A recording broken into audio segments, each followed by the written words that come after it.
அவங்க அண்ணனுக்கு ஒரு ஃபோன் பண்ணுமா. இதோ உடனே பண்ணுறேங்க்கா. என்னம்மா எடுத்தாங்களா? அக்கா ரிங்கு போயிட்டு இருக்குது, யாரும் எடுக்கலக்கா. இந்தா எடுத்துட்டாங்க இந்தா பேசுகிறேன்.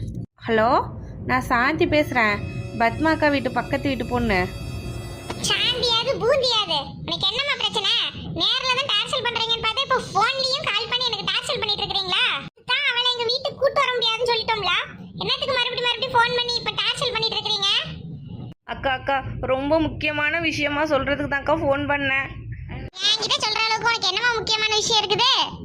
அக்கா நீங்கள் கிளம்புனதுக்கப்புறம் பத்மா அக்கா மயக்கம் போட்டு விழுந்துட்டாங்க. அவங்களுக்கு பல்ஸ் ரேட் வந்து ரொம்ப குறைஞ்சிக்கிட்டே இருக்குதுங்களாங்க்கா. கடவுள் மேலே தான் பாரத்தை போடணும்னு டாக்டரே கையை விரிச்சிட்டாருங்கக்கா. நீங்களும் அண்ணனும் வந்து ஒரு அடி பார்த்துட்டு போயிருங்கக்கா. ஏண்டி அந்த பத்மா இப்படி ஃபோன் பண்ணி என்கிட்ட சொல்லு, அப்பதான் எங்க அண்ணிக்காரி மனசிறங்கி என்னை வந்து கூட்டு போவான்னு சொல்லியிருப்பா. நீ அதுக்கு தான் எனக்கு இப்போ ஃபோன் பண்ணி சொல்லிட்டு இருக்கிறியா? அக்கா சத்தியமாக சொல்கிறேங்க்கா, அந்த அக்காவுக்கு ரொம்ப முடியலக்கா. வந்து பார்த்துட்டு போங்கக்கா ஒரு வாட்டியாது. அண்ணனை வந்து ஒரே ஒரு வாட்டி பார்த்துட்டு போக சொல்லுங்கக்கா. என்ன பண்ணுறதுனே எங்களுக்கு தெரியலக்கா.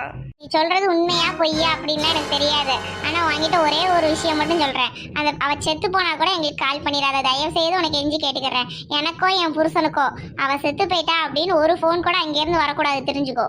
வாங்கிட்ட பேசிட்டு இருக்கிறதுக்கு நாங்களே பார்த்துக்கலாம் அவங்கள. நீலாம் ஒரு பொம்பளை. சீ, ஃபோன்